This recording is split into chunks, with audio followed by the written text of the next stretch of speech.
माता जी जरा ये एड्रेस बता दीजिए। बेटा माँ जी ये क्या हालत बना रखी है आपने, और आप यहाँ पे ये झाड़ू क्यों लगा रही हो? आप तो इतने अच्छे घर से थी, आपके तो बहू बेटी सब कुछ था, फिर आपको ये काम करने की नौबत क्यों आ गई? बेटा क्या करूं, मेरे बहू बेटे ने ना धक्के देके मुझे निकाल दिया और ना धोखे से मेरी सारी प्रॉपर्टी ले ली। मैं क्या करती बेटा, मैं तो सड़क पर आ गई थी। बेटा मैं यहाँ पे प्रेस करती हूँ और यहीं से 2 पैसे कमाती हूँ। क्या करूँ बेटा, पेट तो भरना है ना, इसलिए मैंने ये काम शुरू किया है। माँ जी आपके साथ इतना कुछ गलत हुआ, आपने इतना कुछ सहा, अरे कम से कम आपको मेरे को तो बताना चाहिए था ना। अरे मैं मानता हूँ मैं फौज में था, लेकिन आपकी परेशानी सुन के मैं वहां से आ तो सकता था। अरे मैं आ नहीं सकता तो कम से कम आपके रहने का बंदोबस्त ही कर देता, पर आपने मुझे बताया ही नहीं, और आप ये सब करने लगी। बेटा जब मेरे अपनों ने धक्के देके निकाल दिया तो मैं तुझे क्या बताती। हाँ बेटा, जब अपने ही नहीं हुए तो मैं परायों से क्या उम्मीद रखती। इसलिए बेटा मैंने किसी को कुछ नहीं बताया, चुपचाप घर छोड़कर यहाँ चली आई। हाँ बेटा, बहू और बेटे ने जब धक्का देकर निकाला तो मैं सड़क पर आ गई थी। फिर मैं यहीं पर आके रहने लगी। धूप हो, बरसात हो, आंधी हो, तूफान हो, बस मेरा यही घर है, यहीं पर गुजारा करती हूँ मैं अपना। वाह माँ जी, वैसे मुझे अपना बोल रही हो और मैं आपको माँ जी बोलता हूँ, तो मैं कहां से पराया हो गया? आप भी मेरी माँ के बराबर हो, और माँ के बराबर ही क्या, आप मेरी माँ हो। और आज से ना आपको यहाँ रहने की कोई जरूरत नहीं है, आज से आप मेरे साथ रहोगी मेरे घर पर। वैसे भी मेरी माँ तो है नहीं, तो कम से कम मुझे माँ का प्यार तो मिल जाएगा। आप एक काम करो, आप मेरे साथ मेरे घर चलो। नहीं नहीं बेटा, मैं यहाँ पर ठीक हूँ, मैं यहाँ आराम से रहती हूँ और मैं ना तुम पर बोझ नहीं बनना चाहती बेटा।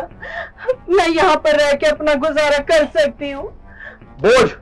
और मुझ पे कोई माँ अपने बेटे के ऊपर बोझ नहीं होती है, समझिए आप। अब आप कुछ नहीं कहेंगी, अब आप मेरे घर चलेगी। चलिए, अरे चलिए आप। आओ माँ जी, आओ। अरे भैया आ गए आप, और ये आपके साथ में आंटी कौन है? अरे प्रेम, ये माँ जी हैं, और ये आज से हमारे साथ रहेंगी। माँ जी? अरे भैया हमारी तो कोई माँ ही नहीं है, फिर ये हमारे साथ क्यों रहेंगी? ये क्या बोले जा रहा है भाई तू? और किसने बोला हमारी माँ नहीं है? हमारी माँ यही है। अरे तुझे पता है, बचपन में हमारे पास खाना खाने के लिए नहीं होता था, माँ जी आती थी हमारे लिए खाना लेके। अरे हमारे तो घर के परिवार के लोगों ने हमारे ऊपर से हाथ हटा दिया था, बस माँ जी थी जिन्होंने अपना हाथ हमारे ऊपर रखा। अरे तुझे पाला, मुझे पाला, और पाल पोस के इस लायक करा कि आज हम समाज में जी रहे हैं। अगर माँ जी नहीं होती ना भाई, तो ये लग्जरी लाइफ जो तू जी रहा है ना, ये सब धरी की धरी रह जाती। अरे भैया अब पड़ोस की हर औरत को हम अपनी माँ थोड़ी ना बना लेंगे और अपने घर में ले आएंगे। बस प्रेम, पड़ोसियों में और माँ जी में बहुत फर्क है। तुझे पता है, मेरा ना आर्मी में जाने का एक सपना था, लेकिन मेरे पास फॉर्म भरने तक के पैसे नहीं थे। माँ जी ने अपने घर में से मुझे 500 रुपए लाके दिए, मेरी हथेली में लाके रखे, और बोला कि जा बेटा तैयारी कर। अगर माँ जी उस दिन मेरे हाथ में वो पैसे नहीं देती ना, तो ना मैं आर्मी में लग पाता, और जो ये हमारी जिंदगी है ना भाई, ये भी हमें नसीब नहीं होती। अरे हम कर रहे होते कोई छोटा मोटा काम, और आज वो 500 रुपए की कीमत वो कभी जिंदगी में नहीं चुका पाऊंगा, क्योंकि उस समय जब माँ जी ने हाथ में पैसे लाके रखे थे ना, वो 500 रुपए नहीं, एक भरोसा था, एक भरोसा था एक माँ का अपने बेटे पर। और तुझे पता ही क्या होगा, तू तो बहुत छोटा था, छोटे मोटे काम करने के लिए जब मैं घर से बाहर चले जाता था, तो माँ जी तेरा ध्यान रखती थी। अरे पड़ोस के लोग तो हमें देखते तक नहीं थे। बचपन में जब हमारी माँ गुजर गई थी ना, रोते हुए बच्चों को जिन्होंने संभाला था, वो ये माँ जी थी। और तू ये बोलता है कि माँ जी हमारे साथ नहीं रहेंगी? अरे इनके बच्चों ने इन्हें घर से बाहर निकाल दिया, इनके बहू और बेटे ने। अगर मुझे पता होता ना कि माँ जी इतना कुछ सह रही है, तो ये सब मैं होने भी नहीं देता। बस मैंने कर लिया फैसला, हमें माँ चाहिए तो चाहिए। बचपन में भगवान ने हमसे माँ छीनी थी ना, अब देख भगवान ने माँ भेज भी दी। हाँ भैया, हाँ बिल्कुल सही कह रहे हो, मुझसे बहुत बड़ी गलती हो गई।